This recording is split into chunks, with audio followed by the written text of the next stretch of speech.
August 1944. A makeshift theater stage sits silent at a Third Army rear area base near Etain, France. The wooden planks are rough, freshly cut, and sturdy. 300 soldiers stand in formation in the cooling evening air, waiting for the show to begin. They have been without entertainment for 4 long months. A polished entertainment troupe stands near the wings, their manager clutching a clipboard. He takes one look at the waiting men, turns to his performers, and gives a sharp, dismissive wave. The music stops before it ever starts. The manager announces that his contract forbids performing for this audience. He orders his group to pack up their gear and leave the stage empty. The soldiers who built the platform are told they are not welcome to watch.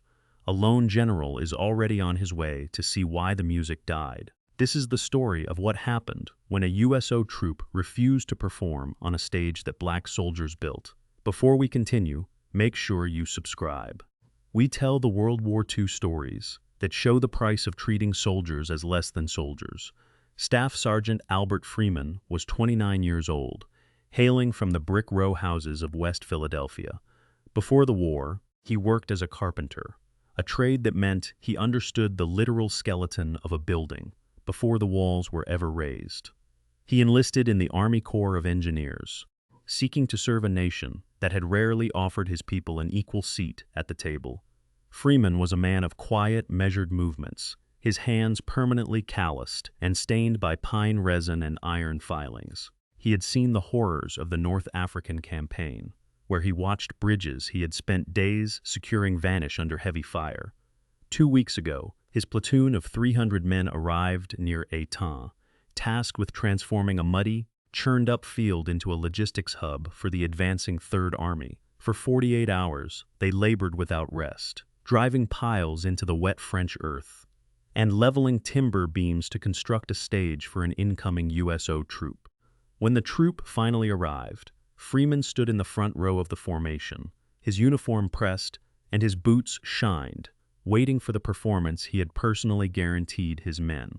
Harold Strickland was 42, a civilian tour manager from a leafy suburb in Scranton, Pennsylvania, who treated the entire European theater as a personal inconvenience. He moved through the war with a crisp, tailored suit and a habit of checking his reflection in the glass of his pocket watch. Strickland lived by a rigid, self-imposed hierarchy, convinced that the morale of the white troops was the only variable that mattered in the grand calculus of victory. He carried a letter of authorization from USO headquarters that he brandished like a shield, confident that his contractual obligations shielded him from the realities of the front line. His philosophy was simple and loudly stated. He refused to share the air with those he deemed inferior, and he had already canceled 3 shows in the past month, simply because black engineer units had the audacity to exist in his vicinity. He stood now on the edge of the stage, his eyes narrow and dismissive, checking his gold-plated wristwatch and signaling his performers to retreat before they could be tainted by the audience of 300 men. By August 1944, the map of Europe was being rewritten in blood and diesel. The Allied breakout from Normandy had finally shattered the German defensive lines, and the race toward the Rhine was on. Third Army was the spearhead of this momentum, a massive, grinding machine of tanks and infantry pushing eastward at a pace that often outran its own supply lines. Successes demanded total coordination. Every road cleared, every bridge reinforced, and every supply depot established by the engineers was a vital link in a chain that stretched back to the Atlantic. Yet, behind this military efficiency, the internal structure of the American Army remained fractured. In the chaotic wake of the advance, the rigid segregation of military life often turned rear area bases into friction points.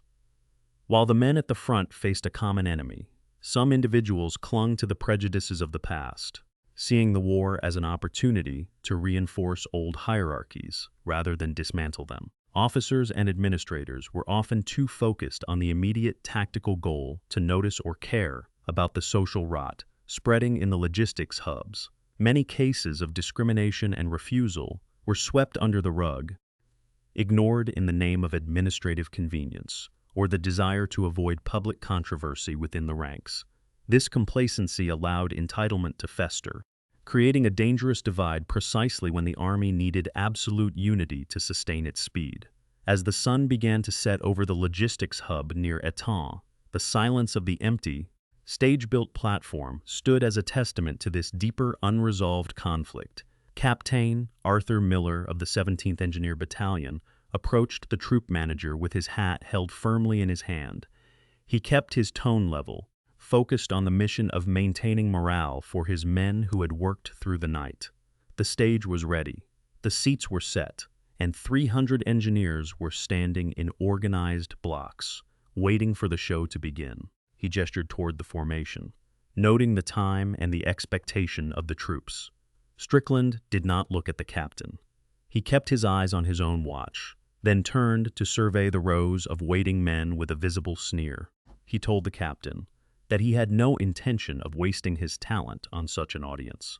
He stated that his contract was explicit and that his performers were not required to entertain personnel who did not fit the criteria of his tour. Miller stepped closer, his voice sharpening with the authority of his rank. He reminded the manager that these men were soldiers of the United States Army, the very men responsible for the structural integrity of the sector, and that they had personally built the stage the troupe was currently standing upon. He ordered Strickland to begin the show as planned, citing the direct request of the battalion commander and the standard regulations for troop entertainment. Strickland laughed, a thin, biting sound that echoed across the quiet field. He retorted that he did not care who pounded the nails or sawed the timber, because laborers were not the same thing as an audience. He declared that his policy was based on the comfort of his performers, and that he would not subject them to the embarrassment of playing before a segregated unit of colored engineers. He told the captain that he would rather pack the trucks and drive back to the base depot than lower his standards for the sake of the captain's social engineering.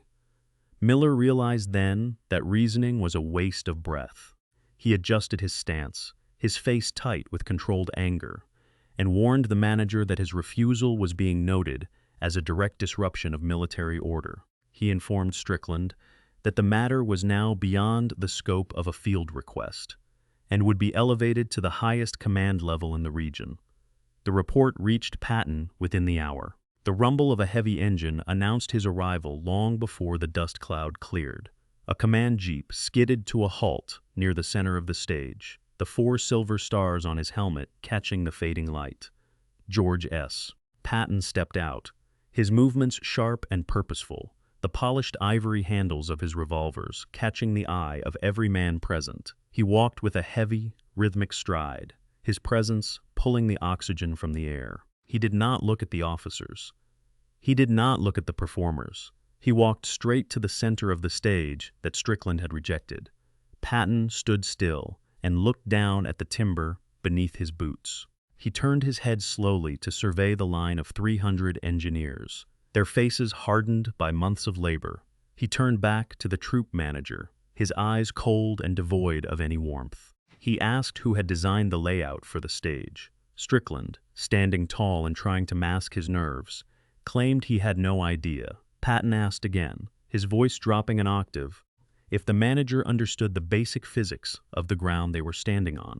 Strickland stammered that he did not. Patton asked one final time, a single, sharp question. Did he honestly think this structure would have been safe if it had not been built by men who knew how to master the earth? Patton stared at him, the silence stretching until the manager looked at his shoes. He spoke then, the words clipped and devoid of hesitation. He told Strickland that he had come here to see a performance, not a demonstration of ignorance. He noted that the men he was looking at were not just soldiers, but the architects of the Third Army's advance. He reminded the manager that every tank Patton commanded, every supply truck that moved, and every battalion that struck deep into the German heartland relied on the bridges and roads built by these specific engineers. He pointed to the chalk markings still visible on the support beams, the work of the men Strickland had just ordered away. He told the manager that there was no room in his army for the luxury of prejudice when there was a war to be won.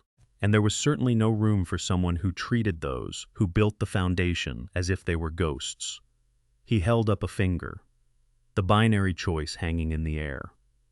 You will either perform for every man in this formation, or you will pack your trucks and be off this post in 60 seconds, never to return to any sector under my command. Choose now. The troop manager did not wait for a second warning.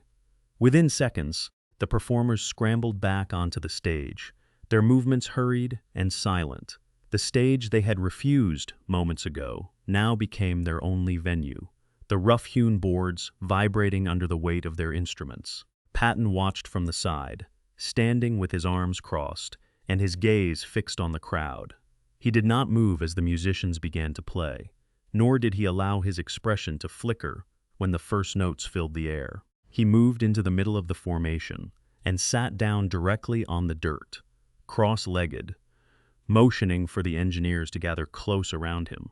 The 300 soldiers, who had spent their days building the path for the army, finally found their place at the center of the show.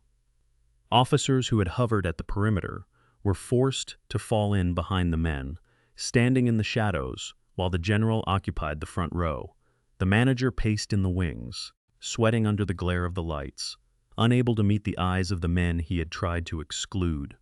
Every song, every dance, and every comedic act was delivered to the engineers who had made the performance possible. The evening turned into a quiet, enduring lesson in the hierarchy of the Third Army.